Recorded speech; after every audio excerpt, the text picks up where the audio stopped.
গরিব কেন বানাইলা বিধি, ধনী কেন বানাইলা না। টাকার পিছে ঘুরতে ঘুরতে জীবনে আর কুলায় না।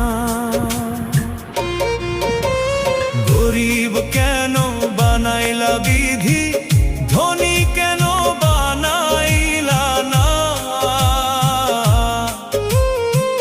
টাকার পিছে ঘুরতে ঘুরতে আপনার এই হলুদ তো খুব ফলন ভালো মনে হচ্ছে যে কি সুন্দর করে 2 লাইন করে লাগাইছেন, এভাবে তো কৃষকরা লাগায় না।